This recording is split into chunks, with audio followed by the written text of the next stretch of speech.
La historia de un gran diluvio es una de las narrativas más antiguas y duraderas de la humanidad. Está realmente grabada en la memoria cultural de civilizaciones de todo el mundo, desde el continente americano hasta Asia. Sin embargo, ninguna versión es más famosa o ha sido más influyente que el relato de Noé y el arca que se encuentra en el libro bíblico del Génesis. Durante siglos, esta historia fue aceptada por millones como un registro literal e histórico del juicio y la salvación divinos.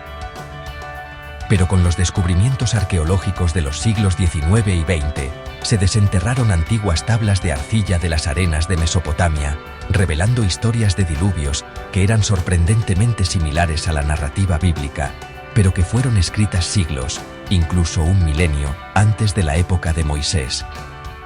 Este increíble descubrimiento causó conmoción en los mundos de la teología y la historia, planteando una pregunta provocadora y desafiante. ¿Moisés simplemente copió la historia del diluvio de mitos paganos más antiguos?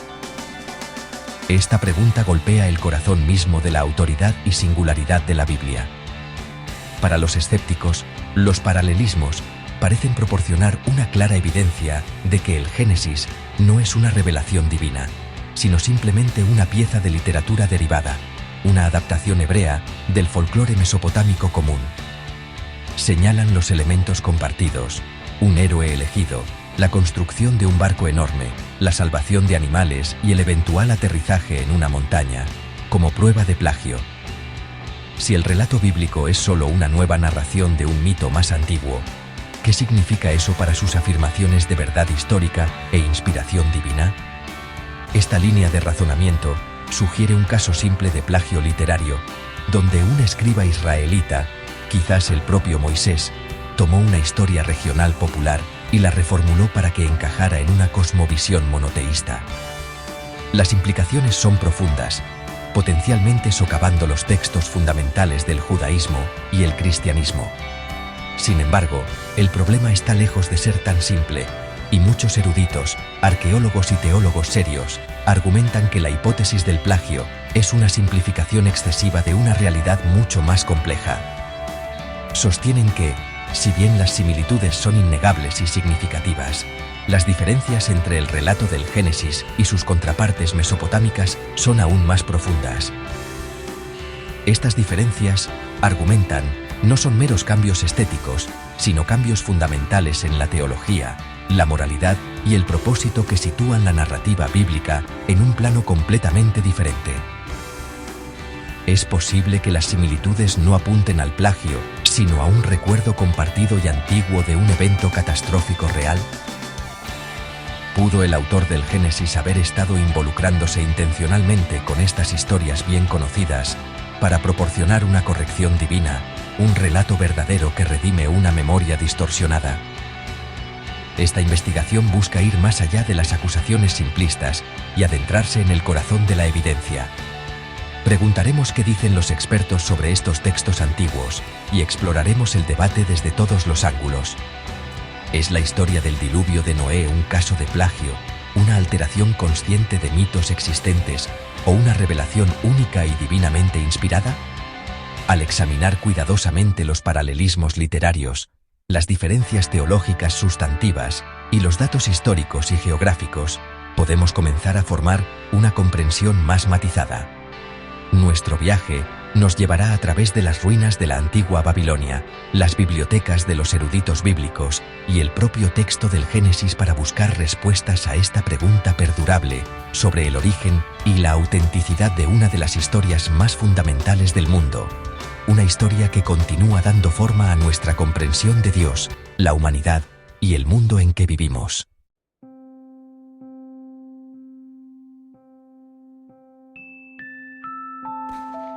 Para abordar correctamente la pregunta central de si Moisés copió la historia del diluvio, nuestra exploración debe ser exhaustiva y multifacética. No basta simplemente con colocar textos uno al lado del otro y señalar sus semejanzas. Realmente necesitamos involucrarnos en un análisis más profundo que respete los contextos históricos, culturales y teológicos de cada narración. Por lo tanto, este ensayo se estructurará como una investigación exhaustiva, comenzando con una mirada honesta a las antiguas historias del diluvio, que son anteriores a la Biblia. Examinaremos los relatos mesopotámicos más significativos, como la epopeya de Atrahasis y la famosa Tabla 11 de la epopeya de Gilgamesh. Discutiremos sus fechas aproximadas de composición y describiremos los elementos comunes que han llevado a muchos a creer que el relato del Génesis es un descendiente directo de estas tradiciones más antiguas, un punto clave de contención para muchos lectores. Después de establecer las bases para la comparación, confrontaremos directamente las objeciones que surgen de estos paralelismos. El argumento principal que debemos abordar es el cronológico. Dado que los textos mesopotámicos son demostrablemente más antiguos, no se sigue lógicamente que el autor del Génesis debe haber tomado prestado de ellos. También consideraremos las preguntas logísticas que rodean esta teoría. ¿Cómo pudo Moisés, o un autor israelita posterior, haber tenido acceso a estos textos cuneiformes? ¿Qué dice la evidencia sobre la transmisión de tales tradiciones literarias en el antiguo Cercano Oriente? Esta sección presentará de manera justa el caso presentado por los críticos, asegurando que sus argumentos se entiendan claramente antes de que procedamos a evaluarlos. Este paso fundamental es crucial para una investigación intelectualmente honesta sobre el asunto. Después de nuestra revisión de las objeciones, centraremos nuestra atención en las críticas académicas a la simple teoría del plagio. Aquí, presentaremos la gran cantidad de investigación académica que destaca las profundas e irreconciliables diferencias entre las narrativas del diluvio bíblico y mesopotámico. Esto implica más que solo contar el número de días de lluvia o las dimensiones del barco. Profundizaremos en las distinciones críticas en sus marcos teológicos y éticos, el contraste entre los dioses caprichosos y pendencieros de Mesopotamia y el Dios singular, justo y soberano del Génesis. Exploraremos cómo la motivación del diluvio, la molestia divina por el ruido humano, versus un juicio moral sobre la corrupción y la violencia humana, cambia fundamentalmente el significado y el propósito de toda la historia. Finalmente, nuestra investigación ampliará su alcance para incluir evidencia histórica, geográfica y antropológica que habla de la credibilidad del relato del Génesis como una tradición independiente. Analizaremos cómo la narrativa bíblica se alinea con lo que se sabe sobre la geografía del antiguo Cercano Oriente, las costumbres sociales de la época y la consistencia interna del Pentateuco. Esto nos lleva a la pregunta final de la autoría e inspiración. Defenderemos la coherencia del relato bíblico, argumentando que, si bien existe dentro de un mundo cultural compartido, su voz única, claridad moral y profundidad teológica apuntan no al plagio, sino a una revelación distinta e inspirada.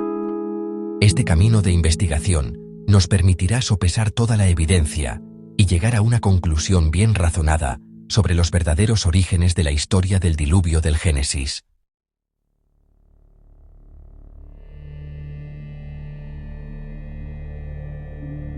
Mucho antes de que se compilara el libro del Génesis, los pueblos de Mesopotamia, la tierra entre los ríos Tigris y Éufrates, contaban sus propias historias de una inundación catastrófica y apocalíptica. Estas narraciones, conservadas en tablillas de arcilla cocida en la escritura cuneiforme, representan algunas de las obras más antiguas conocidas de la literatura humana. Entre las más significativas está el Génesis de Eridu, un texto sumerio que data de alrededor del 1600 a.C. Aunque solo sobreviven fragmentos de esta historia, hablan de la creación de la humanidad, el establecimiento de las primeras ciudades y la decisión de los dioses de destruir a la humanidad con una gran inundación. En este relato, un dios, Enki, advierte secretamente a un piadoso rey llamado Ziusudra, instruyéndole a construir un barco enorme para salvarse a sí mismo y a una selección de animales. Este antiguo cuento establece una plantilla fundamental que resonaría a través de la cultura mesopotámica durante siglos. Otro texto crucial es la epopeya de Atrahasis, una obra acadia compuesta alrededor del siglo XVII a.C. Esta epopeya ofrece una narración más completa, entrelazando la inundación en una historia más grande sobre la relación entre dioses y humanos.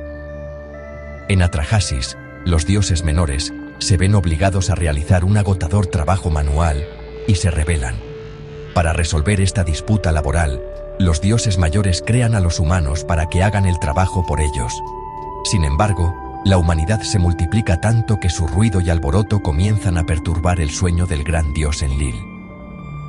Molesto y buscando paz, Enlil primero envía una plaga, luego una sequía y finalmente una hambruna para reducir la población humana. Cuando estas medidas fallan, decide eliminarlos por completo con una inundación devastadora.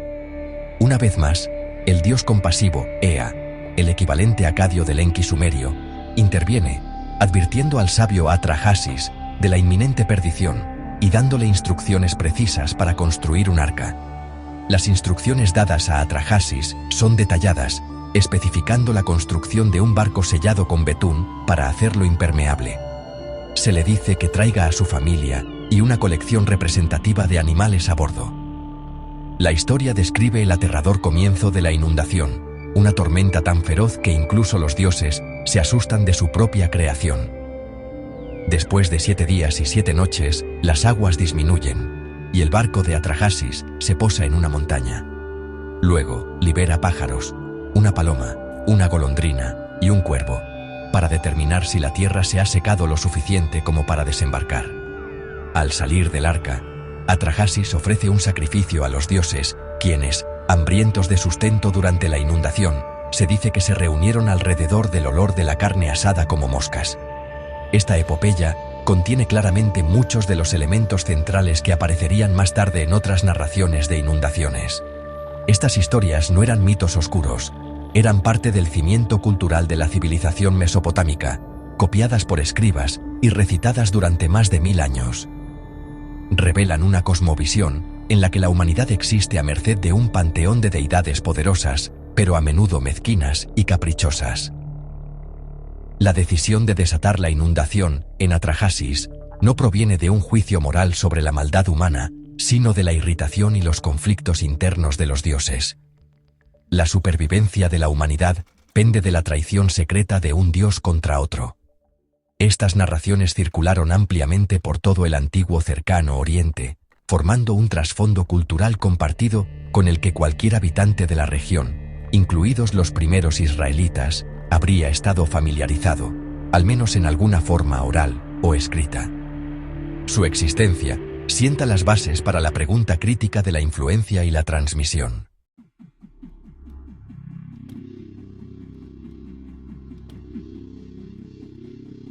Quizás la historia del diluvio mesopotámico más famosa y mejor conservada se encuentra en la epopeya de Gilgamesh, una de las grandes obras maestras de la literatura mundial. La versión acadia estándar de esta epopeya fue compilada alrededor del 1200 a.C., pero sus raíces se remontan mucho más atrás. La narrativa del diluvio en sí no es el foco principal de la historia, sino que aparece como una historia, dentro de una historia, en la 11ª de 12 tablillas de arcilla. El héroe, Gilgamesh, el rey de Uruk, está devastado por la muerte de su querido amigo Enkidu, y se obsesiona con su propia mortalidad. Buscando el secreto de la vida eterna, se embarca en un peligroso viaje para encontrar al único hombre que la ha logrado, Utnapishtim, una figura que sobrevivió al gran diluvio y a quien los dioses le concedieron la inmortalidad como recompensa. Cuando Gilgamesh finalmente llega a la lejana tierra donde reside Utnapishtim, le pregunta cómo escapó de la muerte. Utnapishtim luego relata la historia del diluvio, que es un paralelo claro y directo con la narrativa de la epopeya de Atrahasis. En su relato, los dioses, liderados por el irritable Enlil, deciden destruir a la humanidad con un diluvio. El sabio dios Ea, atado por un juramento de no revelar el plan directamente, habla con la pared de la cabaña de juncos de Utnapishtim, advirtiéndole del inminente cataclismo. Él le ordena a Utnapishtim que derribe su casa y construya un barco enorme en forma de cubo. Las dimensiones están especificadas, y a Utnapishtim se le instruye que lo cargue con su familia, artesanos y la semilla de todos los seres vivos. Él sella la embarcación con betún y brea, preparándose para la tormenta. La descripción del diluvio en la epopeya de Gilgamesh es poderosa y aterradora. La tormenta se desata con tal furia que los propios dioses se encogen de miedo, retirándose al cielo más alto. El mundo se sumerge en la oscuridad mientras las aguas suben, aniquilando toda vida en la tierra. Durante 6 días y 7 noches, la tempestad ruge. Al séptimo día, la tormenta amaina, y Utnapishtim mira hacia afuera para ver un mar plano y silencioso. Su barco se detiene en la cima del monte Nisir. Para buscar tierra seca, Utnapishtim envía una paloma, que regresa, luego una golondrina, que también regresa, y finalmente, un cuervo, que encuentra comida y no regresa. Esto indica que las aguas han retrocedido lo suficiente para que puedan salir de la seguridad del arca. Al salir del barco, Utnapishtim prepara un sacrificio en la cima de la montaña. Al igual que en la epopeya de Atrahasis, los dioses sedientos y hambrientos son atraídos por la ofrenda. El texto describe vívidamente cómo se reúnen alrededor del sacrificio como moscas, un detalle que contrasta marcadamente con las tradiciones monoteístas posteriores. Cuando llega Enlil, está furioso de que algunos humanos hayan sobrevivido. Sin embargo, el dios Ea lo reprende, argumentando que el castigo fue desproporcionado y que habría sido mejor controlar la población humana con leones, lobos o hambruna en lugar de una aniquilación total. Al final, Enlil cede, bendice a Utnapishtim y a su esposa, y les concede la inmortalidad, elevándolos al estatus de dioses. Esta narrativa, incrustada en la búsqueda de Gilgamesh, se convirtió en la versión más conocida del mito del diluvio mesopotámico.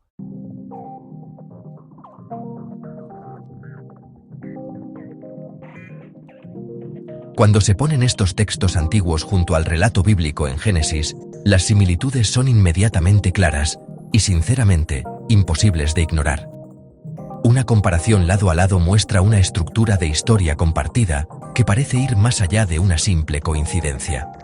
Ambas tradiciones hablan de una decisión divina de destruir a la humanidad con una inundación mundial. En cada caso, se elige a un solo héroe: Noé en Génesis y Ziusudra, Atrahasis o Utnapishtim en las versiones mesopotámicas. Este héroe recibe una advertencia divina y se le dan instrucciones específicas para construir un barco grande, para salvarse a sí mismo, a su familia y a una colección de animales.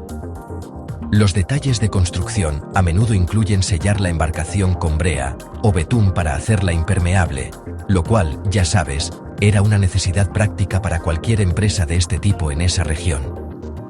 Los paralelismos continúan con la propia inundación, un evento catastrófico que acaba con toda otra vida.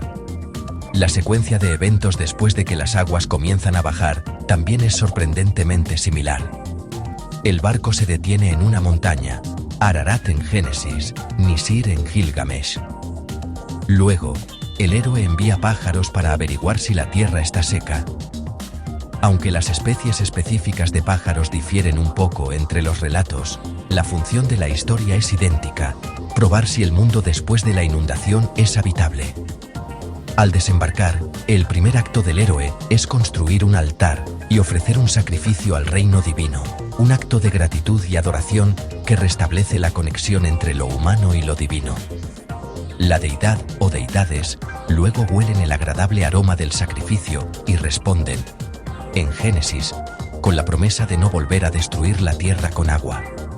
En los mitos mesopotámicos, con alivio de que su fuente de sustento ha sido restaurada. Esta lista de elementos compartidos, un héroe elegido, un barco enorme, el salvamento de animales, la devastación de la inundación, el aterrizaje en una montaña, el envío de pájaros y el sacrificio después de la inundación, forma la base del argumento de que Génesis tomó prestado de estas historias anteriores. La evidencia de las fechas parece apoyar firmemente esta conclusión. Los fragmentos más antiguos de la historia de la inundación sumeria datan del siglo XVII a.C., y las epopeyas más completas de Atrahasis y Gilgamesh se escribieron siglos antes de las fechas más tempranas propuestas para la composición de Génesis. Para muchos críticos, esta línea de tiempo es, bueno, la prueba irrefutable. Parece lógico concluir que el relato posterior debe haber sido tomado de los anteriores, especialmente dado que estos mitos mesopotámicos fueron parte del paisaje cultural dominante del antiguo Cercano Oriente durante más de 1000 años. Esta precedencia en el tiempo es el pilar central de la hipótesis del plagio o el préstamo. El argumento es sencillo. Si la historia A contiene numerosas similitudes específicas y en secuencia con la historia B, y la historia A es demostrablemente más antigua, entonces el autor de la historia B debe haber conocido y usado la historia A como fuente. Según esta visión, el autor de Génesis, ya sea Moisés o un escriba posterior, tomó un mito mesopotámico bien conocido y lo adaptó para una audiencia israelita. Se cambiaron los nombres, Utnapishtim por Noé. Se eliminaron los elementos de muchos dioses y se reemplazaron por un solo dios, y la historia se reorientó para encajar en un nuevo marco religioso.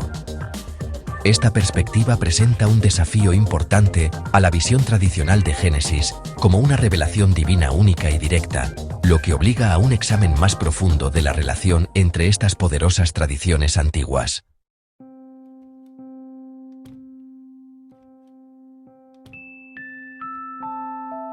La objeción más inmediata y contundente que se plantea contra la singularidad de la historia del diluvio del Génesis se basa en una cronología simple. Como hemos visto, los mitos mesopotámicos del diluvio, conservados en tablillas cuneiformes, son siglos más antiguos que las fechas más tempranas aceptadas para la escritura del libro del Génesis. La epopeya de Atrahasis y la Génesis de Eridu se remontan al siglo XVII a.C., mientras que la versión más famosa, la epopeya de Gilgamesh, circuló ampliamente alrededor del año 1200 a.C. En contraste, incluso la datación más tradicional para Moisés y la composición del Pentateuco lo sitúa alrededor del año 1400 a.C., y muchos eruditos modernos argumentan por una fecha mucho posterior. Esta línea de tiempo lleva a los críticos a una conclusión aparentemente ineludible. El relato bíblico es el recién llegado y, por lo tanto, debe ser el que tomó prestado. El argumento postula que la narrativa del Génesis no es una fuente primaria, sino una secundaria, derivada de una tradición literaria preexistente. Esta línea de razonamiento trata las narrativas como un caso sencillo de dependencia literaria. Si un autor escribe una historia que se parece mucho a un cuento más antiguo y conocido, la suposición predeterminada en el análisis literario moderno es que fue influenciado o copiado directamente de la obra anterior. Desde esta perspectiva, el autor del Génesis parece haber tomado la trama y la estructura básicas del mito mesopotámico del diluvio, una historia popular y culturalmente significativa en el antiguo Cercano Oriente, y la adaptó. La acusación es que el escriba hebreo esencialmente hebraizó un mito pagano, despojándolo de sus elementos politeístas y reformulándolo para alinearlo con la teología monoteísta de Israel.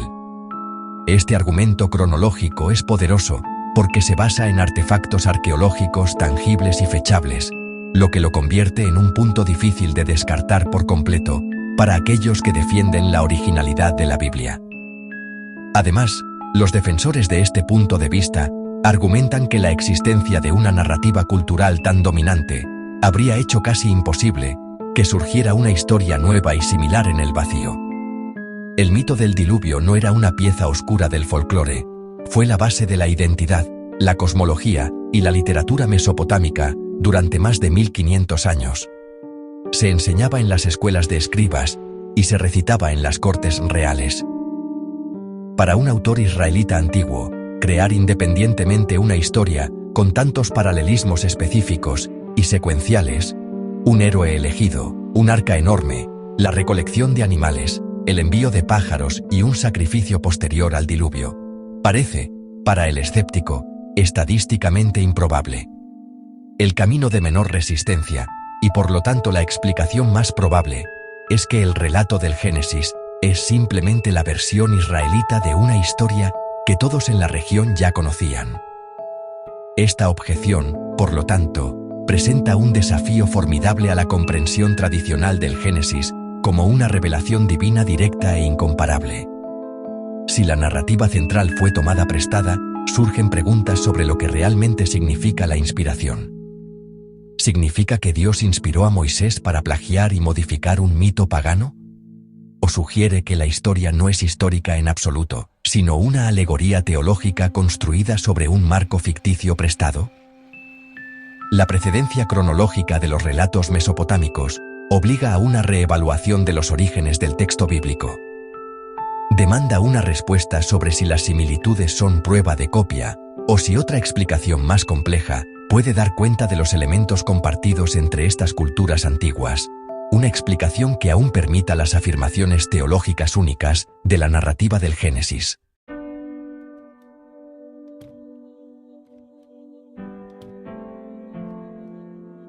Más allá del argumento cronológico, surge una segunda objeción, más práctica. Incluso si las historias mesopotámicas fueran más antiguas, ¿cómo pudo un autor israelita como Moisés haberlas conocido con suficiente detalle como para copiarlas? Esta pregunta indaga en los mecanismos de transmisión cultural y literaria en el mundo antiguo. Los escépticos proponen varios escenarios posibles. Moisés, según la propia Biblia, fue criado en la corte egipcia, un centro cosmopolita de aprendizaje y diplomacia. Egipto tenía un contacto extenso con las grandes potencias de Mesopotamia a través del comercio, los tratados y la correspondencia. Es concebible que la literatura mesopotámica, incluyendo obras como Gilgamesh, hubiera sido conocida por los escribas y funcionarios educados en la corte del faraón. Moisés, educado en toda la sabiduría de los egipcios, pudo haber encontrado fácilmente estas historias allí. Otra ruta de transmisión habría sido a través del propio paisaje cultural de Canaán. La tierra que Israel habitaría eventualmente fue un cruce de imperios, mucho tiempo bajo la influencia tanto de Egipto como de Mesopotamia. Hallazgos arqueológicos, como el descubrimiento de fragmentos de la epopeya de Gilgamesh en Megido, una importante ciudad cananea, prueban que estas historias estaban físicamente presentes y se leían en la región durante la Edad del Bronce tardío. Por lo tanto, los israelitas no entraron en un vacío cultural. Se establecieron entre pueblos que ya estaban familiarizados con estas grandes narrativas. No habría requerido un viaje especial a una biblioteca babilónica. Las historias ya eran parte de la moneda intelectual local, disponibles para ser escuchadas, leídas y adaptadas por un líder o escriba israelita letrado. Además, la objeción se extiende a la propia idea de Moisés como autor. Muchos eruditos críticos, empleando métodos como la hipótesis documental, argumentan que el Génesis no fue escrito por un solo autor en el siglo XV a.C., sino que fue compilado mucho más tarde, quizás durante o después del exilio babilónico, en el siglo VI a.C. Si este fuera el caso, el argumento del préstamo se vuelve aún más fuerte. Los escribas israelitas que vivían en Babilonia habrían estado directamente inmersos en la cultura y la literatura mesopotámica. Habrían tenido acceso directo a las epopeyas de Atrahasis y Gilgamesh, haciendo increíblemente fácil e incluso natural para ellos incorporar elementos de esas famosas historias en su propia historia nacional y teológica, mientras compilaban los textos que se convertirían en la Biblia hebrea. Esta objeción contrarresta eficazmente el argumento de que los israelitas estaban demasiado aislados para haber sido influenciados por los mitos mesopotámicos.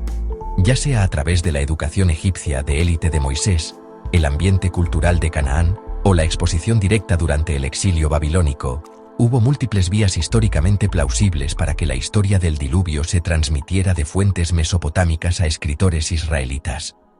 Esto hace que la hipótesis del préstamo no sea solo una teoría literaria, sino una posibilidad históricamente viable. La pregunta entonces cambia de si pudieron haber conocido las historias a por qué las habrían usado.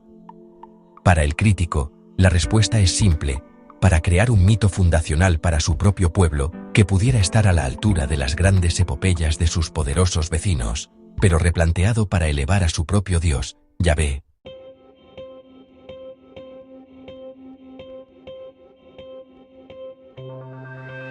La tercera objeción principal se centra en los cambios específicos que se hicieron a la historia.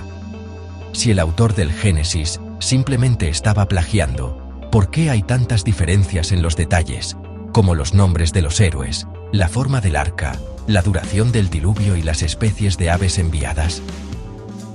Los críticos argumentan que estas no son señales de una tradición independiente, sino precisamente el tipo de cambios que uno esperaría de una adaptación hábil. Un plagiario rara vez copia un texto palabra por palabra. En cambio, altera nombres, modifica detalles y ajusta el tono para ocultar la fuente y adaptar la historia a una nueva audiencia. Cambiar Utnapishtim por Noé, por ejemplo, sirve para integrar al héroe en el marco genealógico e histórico específico de los patriarcas israelitas, haciendo suya la historia. Los cambios teológicos se ven de la misma manera. Las epopeyas mesopotámicas presentan un ruidoso panteón de dioses que discuten entre sí y deciden destruir a la humanidad por molestia. El relato del Génesis simplifica esto en un solo Dios todopoderoso, que actúa basándose en un juicio moral de la maldad humana. Los críticos sostienen que esta no es una diferencia fundamental en el origen, sino una mejora teológica deliberada. El autor hebreo, escribiendo desde una perspectiva monoteísta, no podía simplemente volver a contar una historia sobre deidades caprichosas y peleonas. Tenían que reconfigurar la motivación de la narrativa en su propia comprensión de Dios como un ser soberano y justo. La historia central del diluvio permanece, pero el porqué se reescribe para adaptarse a la nueva agenda teológica. Esto se considera un acto magistral de apropiación literaria y religiosa, no una revelación separada. Incluso las diferencias estructurales, como las dimensiones del arca, se interpretan como alteraciones intencionales en lugar de evidencia de una fuente distinta. En la epopeya de Gilgamesh, el arca de Utnapishtim se describe como un cubo perfecto, una forma que es notoriamente inestable en el agua. El arca en Génesis, sin embargo, se describe con proporciones, una relación de largo a ancho de 6:1, que los arquitectos navales modernos han encontrado que es extremadamente estable para una embarcación de su tipo. Los críticos podrían argumentar que este cambio refleja un enfoque posterior y más racionalizado por parte del autor hebreo, quien corrigió las dimensiones míticas e impracticables de la historia antigua para crear un relato más creíble y práctico. Es una mejora editorial, una señal de un adaptador reflexivo en acción, no una prueba de una memoria independiente del evento en sí. En última instancia, esta objeción pinta al autor del Génesis como un editor y teólogo sofisticado, no un mero copista, sino un prestatario de todos modos. Los cambios se consideran elecciones deliberadas hechas para servir a un propósito específico: tomar un mito poderoso y universalmente conocido e infundirlo con la teología, la historia y la moralidad israelitas.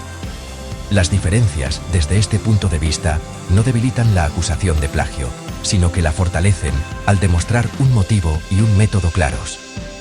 El autor conocía la historia original lo suficientemente bien como para identificar sus fallas, ya fueran teológicas, prácticas o narrativas, y las corrigió sistemáticamente para producir una versión superior para su propia comunidad. El resultado es un texto polémico que afirma la supremacía de Yahvé al apropiarse de las historias sagradas de culturas rivales.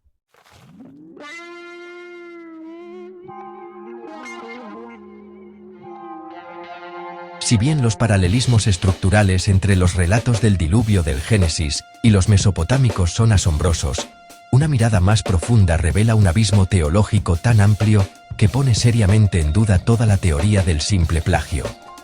La diferencia más fundamental radica en la naturaleza de lo divino. Los mitos mesopotámicos son descaradamente politeístas. Describen un mundo gobernado por un panteón de dioses con poder, conocimiento y moralidad limitados. Estas deidades discuten, conspiran e incluso experimentan miedo. En la epopeya de Atrahasis, el diluvio se concibe porque el dios Enlil está molesto por el ruido de la humanidad. En la epopeya de Gilgamesh, los dioses están tan aterrorizados por la tormenta que desataron que se acobardaron como perros y se retiraron al cielo más alto. Este es un retrato de la divinidad que es poderosa pero imperfecta, con la que uno puede identificarse en su mezquindad, pero que apenas es digna de adoración absoluta. En marcado contraste, el relato del Génesis es radicalmente monoteísta. Presenta un Dios único y soberano que es el único creador y sustentador del universo. Este Dios no forma parte de un panteón, Él es el panteón. Él no debate con otras deidades ni actúa por irritación personal. Su decisión de traer el diluvio se presenta como un juicio deliberado y soberano. Él no teme a su propia creación, él tiene el control completo de las fuerzas cósmicas que manda. Esta distinción no es un cambio editorial menor, como sugeriría una simple teoría de plagio. Representa una reimaginación completa y total de la relación divino-humana y la naturaleza misma de la realidad. El cambio de un mundo de dioses limitados y peleones a un mundo gobernado por un creador todopoderoso y trascendente es la revolución teológica más significativa en el pensamiento antiguo. Los estudiosos que critican la teoría del plagio argumentan que ver este cambio como una mera hebraización de un mito pagano malinterpreta profundamente su significado. No es una adaptación, es una contradicción directa. La narrativa del Génesis no solo reemplaza muchos dioses por uno, reemplaza un reino divino caótico y moralmente ambiguo por uno gobernado por un propósito y una voluntad singulares. En los relatos mesopotámicos, la supervivencia de la humanidad depende de que un dios, Ea, engañe a otro, Enlil. Esto convierte la salvación en un accidente de la política divina. En el Génesis, la salvación de la humanidad es orquestada por el mismo Dios que decreta el juicio. Esto presenta un carácter divino coherente y unificado, que es justo en el juicio y misericordioso en la salvación, un concepto completamente ajeno a la cosmovisión mesopotámica. Por lo tanto, argumentar que Moisés o un escriba posterior simplemente limpiaron los elementos politeístas es ignorar el cambio fundamental de cosmovisión que representa el relato del Génesis. El marco teológico no es una capa superficial pintada sobre una estructura prestada. Es el corazón mismo de la historia, definiendo su propósito y significado. Los mitos mesopotámicos explican una catástrofe a través de la lente de la incompetencia divina y el conflicto interno. El Génesis explica el mismo tipo de catástrofe a través de la lente de un Dios singular, justo y soberano que interactúa con una humanidad moralmente responsable. Las narrativas resultantes son, en su esencia teológica, polos opuestos. Esta profunda diferencia sugiere que el autor del Génesis no estaba simplemente adaptando una historia antigua, sino presentando una alternativa radical y polémica a ella.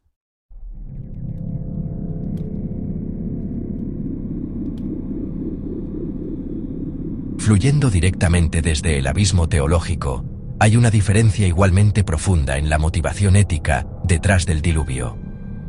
Esta distinción en el porqué del diluvio es una piedra angular de la crítica académica contra la hipótesis del plagio. En las epopeyas mesopotámicas, particularmente en Atrahasis, la razón de la destrucción de la humanidad se establece explícitamente. Las personas se han vuelto demasiado numerosas, y su ruido está perturbando el sueño del dios principal, Enlil. La decisión nace de la molestia divina, un caso cósmico de un vecino quejándose de una fiesta ruidosa. No hay mención del pecado humano, la maldad o la corrupción moral.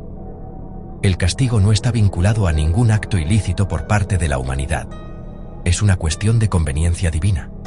Esto presenta un universo moral que es arbitrario y caprichoso, donde el destino de la humanidad depende de los caprichos de dioses que se irritan fácilmente. El libro del Génesis ofrece un cálculo moral sorprendentemente diferente. La razón del diluvio se expone en términos éticos inequívocos. Génesis, capítulo 6, versículo 5, dice: «Y vio Jehová que la maldad de los hombres era mucha en la tierra, y que todo designio de los pensamientos del corazón de ellos era de continuo solamente el mal». El texto continúa especificando esta maldad como corrupción y violencia que habían llenado el mundo. La respuesta de Dios no es de irritación, sino de dolor y tristeza por la degradación moral de su creación. El diluvio no es un acto caprichoso de una deidad molesta, sino un juicio justo y solemne contra el mal generalizado e impenitente. Esto enmarca toda la narrativa dentro de un orden moral coherente, donde las acciones tienen consecuencias y donde Dios es un juez justo, no un tirano temperamental. Esta distinción ética replantea toda la historia del sobreviviente. En los relatos mesopotámicos, Atrahasis y Utnapishtim no se salvan porque sean moralmente superiores a sus contemporáneos. Se salvan porque tienen una conexión especial con el dios Ea, quien decide ayudarlos en secreto. Su supervivencia es el resultado del favoritismo y la intriga divina, no de la justicia. En Génesis, Noé es elegido por una razón muy específica. Noé era un hombre justo, perfecto en sus generaciones. Con Dios caminó Noé. Su salvación es una consecuencia directa de su carácter moral y espiritual en un mundo consumido por la maldad. Esto convierte a Noé en un modelo de justicia y fe, y su historia se convierte en una lección sobre la importancia de la integridad moral frente a la corrupción generalizada. Muchos académicos, como la doctora Nozomi Osanai, en sus estudios comparativos, enfatizan que esta dimensión moral no puede subestimarse. No es un simple ajuste a la trama, sino una reorientación fundamental de todo el propósito de la historia. Los mitos mesopotámicos sirven para explicar un desastre natural dentro de un marco de fuerzas amorales y poderosas. La narrativa del Génesis, sin embargo, es un tratado teológico sobre el pecado, el juicio, la justicia y la salvación. Utiliza el recuerdo de un gran diluvio para enseñar una profunda lección moral sobre el carácter de Dios y la naturaleza de la humanidad. Afirmar que el autor del Génesis simplemente tomó prestada la trama y cambió el motivo es perder el punto. El motivo es la trama. El marco ético es el mensaje principal, no una adaptación secundaria.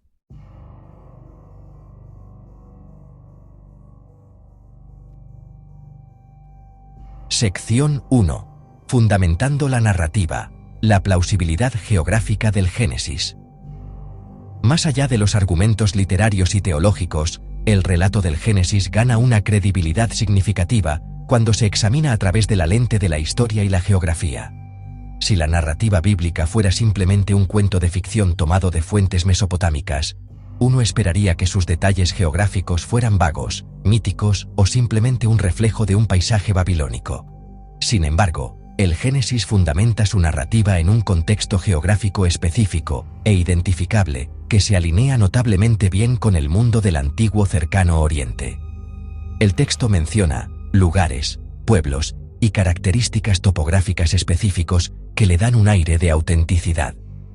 Esta precisión geográfica sugiere que el autor no estaba inventando un cuento de hadas, sino que estaba registrando una tradición arraigada en ubicaciones del mundo real y una conciencia histórica, separada del entorno puramente mesopotámico de la epopeya de Gilgamesh.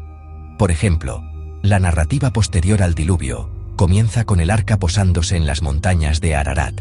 Génesis capítulo 8, versículo 4.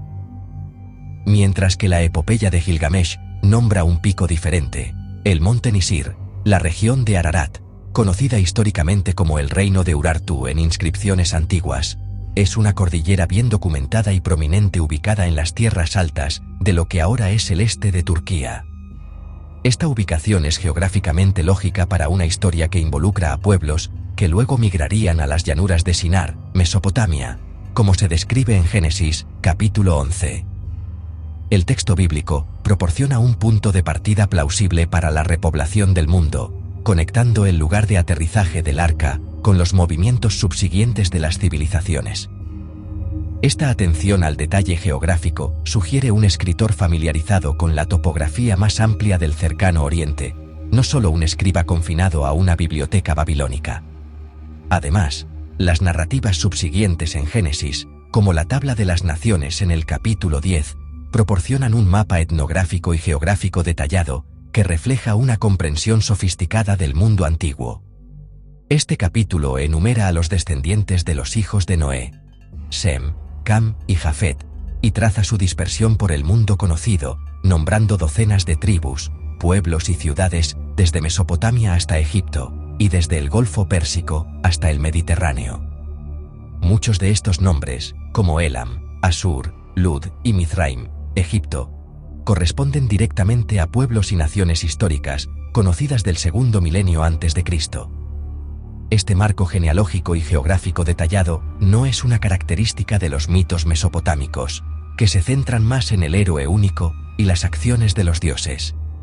La consistencia de estos datos geográficos a lo largo del Génesis proporciona un fuerte contraargumento a la idea de un simple préstamo.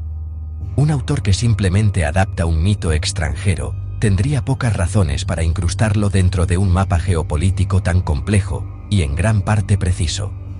Las referencias geográficas e históricas detalladas sugieren que la historia del diluvio no es una leyenda independiente, sino una parte integral de una tradición histórica más grande y cohesiva que el autor creía que era verdadera. Esta tradición fue cuidadosamente preservada y situada en un entorno del mundo real, dando a la narrativa una textura de historicidad que carecen los relatos mesopotámicos más míticos y localizados. Esta fundamentación en una geografía plausible hace que el relato del Génesis se sostenga por sí mismo como una tradición distinta y creíble.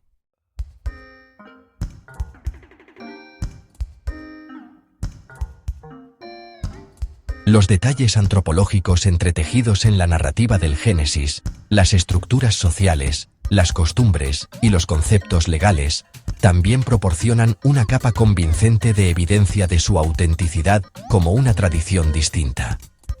El texto refleja una cosmovisión y un conjunto de prácticas culturales que son consistentes con lo que se sabe sobre las antiguas sociedades semíticas, particularmente las de la era patriarcal. A diferencia de las epopeyas mesopotámicas, que se centran principalmente en las interacciones entre dioses y un solo héroe, el Génesis presenta una historia profundamente preocupada por la sociedad humana, la genealogía, el pacto y la ley. Estos elementos no son adornos aleatorios, sino que forman un marco cultural coherente que le da a la historia su carácter y propósito únicos, distinguiéndola de sus supuestas fuentes. Una característica antropológica clave del relato del Génesis es su intenso enfoque en la genealogía. El libro está estructurado en torno a una serie de Toledot, o relatos generacionales, que trazan un linaje continuo desde Adán hasta los patriarcas de Israel. La narrativa del diluvio está cuidadosamente situada dentro de este marco genealógico, comenzando con el linaje de Noé y terminando con la tabla de las naciones que describe los orígenes de toda la humanidad. Este énfasis en el parentesco y la descendencia es un sello distintivo de las antiguas sociedades tribales, donde la identidad, la herencia y el estatus social estaban todos ligados a la ascendencia de uno. Esta estructura sugiere una tradición preocupada por preservar un registro histórico de los orígenes de un pueblo, un propósito muy diferente de la poesía épica de la búsqueda de la inmortalidad de Gilgamesh. Además, el concepto de pacto, Berith en hebreo, es una innovación antropológica y teológica central en el relato del Génesis, que está ausente en los mitos mesopotámicos. Después del diluvio, Dios establece un pacto formal con Noé y todas las criaturas vivientes, marcado por la señal del arco iris, como se describe en el capítulo 9, versículos 8 al 17 del Génesis. Esto no es simplemente una promesa, es un acuerdo legal y relacional, que establece un nuevo orden mundial basado en el compromiso y la estabilidad divinos. El pacto incluye bendiciones, responsabilidades y leyes, como la prohibición del asesinato, que se basa en la idea de que los humanos están hechos a imagen de Dios. Este marco legal y relacional refleja una estructura social y teológica sofisticada, completamente ajena a los relatos mesopotámicos, donde los dioses simplemente ceden y otorgan a Utnapishtim la inmortalidad como recompensa personal.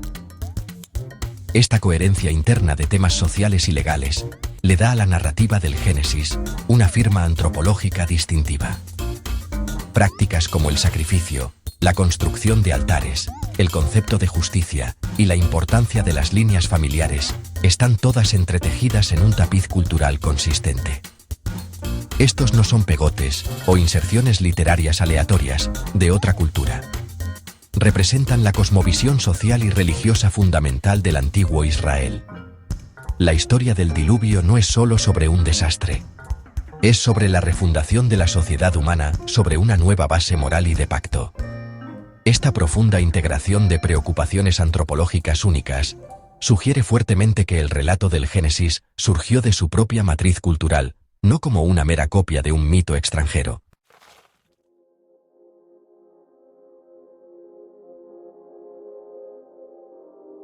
Ahora, echemos un vistazo más de cerca a los nombres, las costumbres y las prácticas económicas descritas en Génesis, que, Honestamente, respaldan aún más su fiabilidad histórica y realmente lo distinguen como una tradición independiente. El texto, verán, está lleno de nombres que podrían sonarnos desconocidos hoy en día, pero la investigación lingüística y arqueológica ha demostrado que son auténticos de los períodos y regiones que se describen. Por ejemplo, los nombres personales en las narrativas patriarcales después del diluvio, nombres como Abram, Nacor y Harán, coinciden con los nombres amorreos que eran comunes en Mesopotamia y el Levante durante el segundo milenio antes de Cristo. Este tipo de autenticidad lingüística hace bastante creíble pensar que no son solo personajes inventados para una historia, sino figuras reales arraigadas en una genuina memoria histórica. Las costumbres descritas en Génesis también reflejan cómo era la vida en el antiguo Cercano Oriente. Construir un arca usando betún o brea, por ejemplo, era una técnica estándar de construcción de barcos en Mesopotamia, donde había mucha filtración natural de petróleo. Este detalle no prueba necesariamente que hubiera un préstamo, pero sí muestra un conocimiento compartido de la antigua construcción naval en una cultura basada en ríos. Pero entonces, Génesis incluye también algunas prácticas legales y sociales únicas. Tomemos las leyes dadas a Noé después del diluvio, incluyendo el principio de vida por vida del capítulo 9, versículo 6 de Génesis. Esto hace eco de conceptos legales encontrados en todo el antiguo Cercano Oriente, pero están enmarcados en un contexto singularmente israelita, la santidad de la vida, basada en la imagen de Dios. Es más, la narrativa contiene detalles sutiles que muestran un conocimiento íntimo del mundo pastoral y agrícola de los patriarcas. Por ejemplo, se describe a Noé como un hombre de la tierra que plantó un viñedo, marcando una gran transición en el mundo post-diluvio y reflejando los inicios de la agricultura y la vida establecida. Este enfoque en la interacción humana con la tierra es un tema recurrente en Génesis y realmente coincide con las experiencias de un pueblo seminómada que se establece en un nuevo lugar.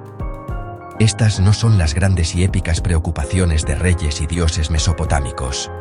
Son las preocupaciones fundamentales de un pueblo forjando una identidad y un sustento, dándole a la narrativa una especie de autenticidad desde cero. Cuando juntas todo esto, la evidencia de la geografía, la antropología y los detalles específicos de nombres y costumbres, obtienes una narrativa profundamente arraigada en un tiempo y lugar particulares. Génesis no es solo una historia mítica genérica que podría haber sucedido en cualquier lugar.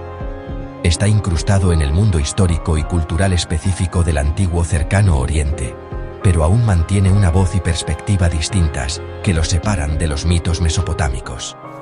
La coherencia de sus referencias geográficas, la consistencia de su marco antropológico y la autenticidad de sus detalles menores argumentan en contra de la idea de un simple plagio. En cambio, apuntan a una tradición fuerte e independiente que conservó la memoria del diluvio dentro de su propio contexto histórico y teológico único.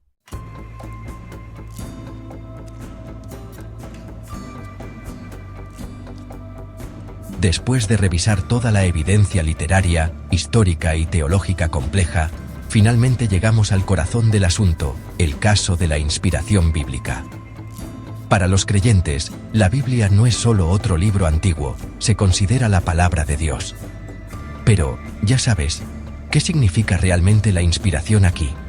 Existe una idea errónea bastante común de que la inspiración es como una especie de dictado mecánico, donde el autor humano es solo un taquígrafo pasivo que escribe palabras directamente del cielo. Si bien algunas partes de la Biblia podrían haber sido recibidas de esa manera, la idea teológica más amplia de inspiración es mucho más matizada. En realidad, sugiere una asociación dinámica entre el autor divino y el autor humano. Dios guió sus pensamientos, investigaciones y escritura para producir un texto que es a la vez completamente humano y completamente divino. En este modelo, la personalidad del autor humano, su estilo, su trasfondo cultural e incluso su conocimiento de otra literatura no se borran. En cambio, Dios trabaja a través de todos estos elementos humanos para comunicar su verdad eterna. Entonces, el hecho de que el autor del Génesis pudiera haber conocido los mitos mesopotámicos del diluvio no desaprueba la inspiración en absoluto.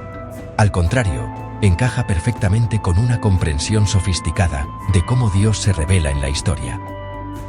Dios eligió hablar a una audiencia específica en el antiguo Cercano Oriente, y para hacerlo de manera efectiva, usó el lenguaje, los conceptos y las formas de historias que la gente de entonces entendería.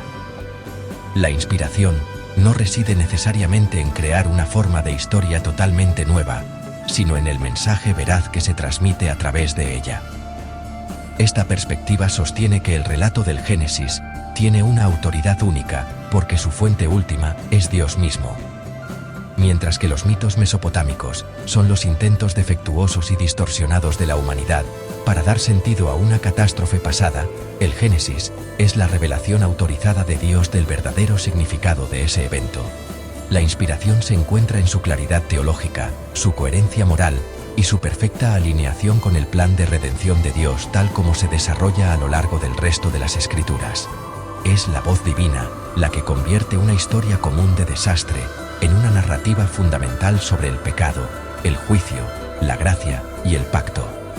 La historia se convierte en más que un simple recuerdo de un diluvio.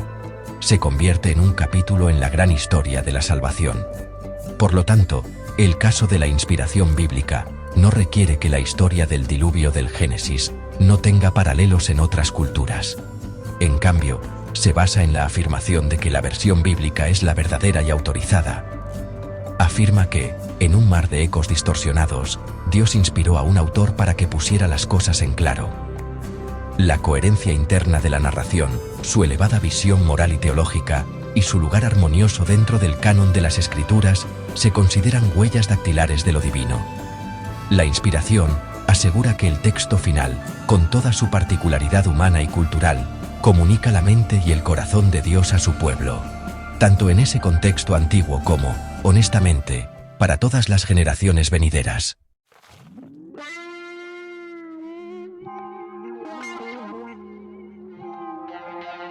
El argumento a favor de la inspiración bíblica no significa que debamos ignorar el contexto cultural en el que se escribió la Biblia. De hecho, insiste en que realmente nos comprometamos con él. Si Dios se revela a sí mismo dentro de la historia humana, no es para nada sorprendente que usara los materiales culturales disponibles, memorias compartidas, tradiciones orales e incluso estructuras literarias familiares para transmitir su mensaje. Teólogos como John H. Walton han presentado un caso bastante sólido de que Dios a menudo adapta su revelación al mundo conceptual de la audiencia. Eso significa que Él habla de maneras que la gente puede entender, usando ideas familiares como un puente para comunicar sus verdades únicas y revolucionarias. Así que, las similitudes entre el Génesis y los mitos mesopotámicos no son una señal de compromiso, en realidad son una señal de estrategia de comunicación divina. Piensen en el propósito teológico que esto cumple. Al adoptar el marco familiar de una historia de diluvio, el autor inspirado pudo confrontar y corregir directamente la cosmovisión pagana de los vecinos de Israel. El relato del Génesis se convierte en una poderosa polémica, un argumento divino contra el universo caótico y amoral descrito en las epopeyas mesopotámicas. Declara que el mundo no está regido por los caprichos de deidades limitadas y belicosas, sino por un creador soberano, justo y misericordioso. Este enfoque hace que la revelación sea mucho más impactante que si hubiera aparecido de la nada, en un completo vacío cultural. Se inserta directamente en la conversación en curso del mundo antiguo y declara autoritariamente la verdad, redimiendo formas culturales familiares para un propósito superior y divino. Este modelo de revelación en contexto también ayuda a explicar por qué la narrativa bíblica tiene tanta permanencia. Aborda las mismas preguntas humanas fundamentales que los mitos antiguos intentaron responder. ¿De dónde venimos? ¿Por qué hay sufrimiento y desastre en el mundo? ¿Cuál es nuestra relación con lo divino? Pero mientras los mitos ofrecen respuestas arraigadas en el caos y el miedo, el Génesis da respuestas arraigadas en el orden divino, la justicia y la esperanza. La inspiración del texto radica en su capacidad para proporcionar estas respuestas verdaderas y dadoras de vida. La exactitud histórica y científica de cada detalle es honestamente secundaria a la verdad teológica y moral que la narrativa pretende transmitir sobre el carácter de Dios y la naturaleza de la humanidad. Al final, la fe y la evidencia trabajan juntas. La evidencia externa, la coherencia histórica, geográfica y antropológica del Génesis, ofrece una base creíble para su fiabilidad como documento antiguo. Muestra que el texto no es solo una obra de ficción fantasiosa, sino que en realidad está fundamentado en la realidad. Sin embargo, el paso final de aceptarlo como divinamente inspirado requiere una medida de fe, una confianza en que la voz teológica única, la claridad moral y el mensaje redentor que distinguen al Génesis de todos los demás textos antiguos son de hecho la voz de Dios mismo. Es una fe que ve las similitudes con otras culturas no como una amenaza, sino como el telón de fondo contra el cual la brillante y única luz de la revelación divina brilla más claramente.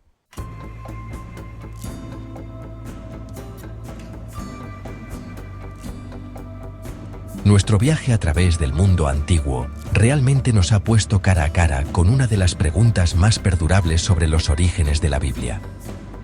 Empezamos haciendo una pregunta bastante directa. ¿Copió Moisés la historia del gran diluvio de mitos mesopotámicos más antiguos? Al principio, la evidencia de que hubo un préstamo parecía bastante convincente. La precedencia cronológica de textos como la epopeya de Gilgamesh y los innegables paralelismos en la narración, un héroe elegido, un gran barco, animales salvados y aves enviadas a buscar tierra, apuntan a una conexión. Para muchos críticos, esto parece un caso de plagio literario claro y conciso, con el autor del Génesis simplemente adaptando un popular mito pagano para una audiencia israelita. Esta visión desafía el fundamento mismo de la afirmación de la Biblia de ser una revelación única y divina, sugiriendo que es simplemente una obra derivada. Pero a medida que profundizamos, esta simple conclusión comenzó a desmoronarse. Encontramos que las diferencias entre los relatos bíblicos y mesopotámicos son en realidad mucho más significativas que sus similitudes. El abismo teológico entre los dioses mesopotámicos que se pelean y son amorales, y el Dios único, justo y soberano del Génesis, es enorme. La motivación moral del diluvio, la molestia divina por el ruido humano versus un juicio doloroso sobre la maldad humana, crea dos historias completamente diferentes con mensajes opuestos. No son solo ediciones menores, son cambios fundamentales en la cosmovisión.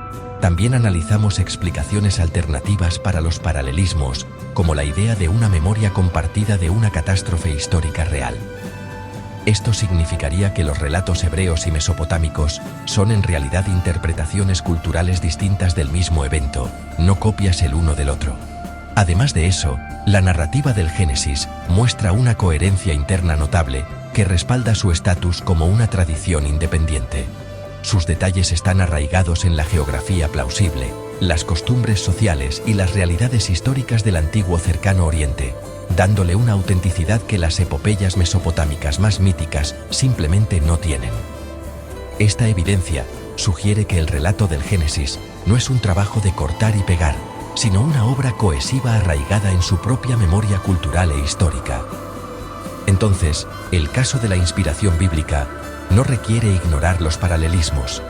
En cambio, ve al autor del Génesis utilizando un marco cultural familiar para entregar una corrección radical, divinamente inspirada, una polémica que redime una historia distorsionada para revelar el verdadero carácter de Dios y su relación con la humanidad. Al final, depende de nosotros sopesar la evidencia por nuestra cuenta. La pregunta de si Moisés copió la historia del diluvio es, honestamente, demasiado simplista. La relación entre estos textos antiguos es compleja, involucrando cultura compartida, memoria común y un profundo debate teológico. Si bien existen similitudes, son en su mayoría superficiales. Las verdaderas diferencias en teología, moralidad y propósito apuntan a la voz y el mensaje únicos del relato del Génesis. Esto nos deja con una base creíble para ver el Génesis no como un mito prestado, sino como una tradición histórica confiable y una revelación inspirada. Estamos invitados a reflexionar sobre lo que esto significa para nuestra comprensión de la fe, la tradición y un Dios que elige hablar en la historia humana para revelar su verdad perdurable.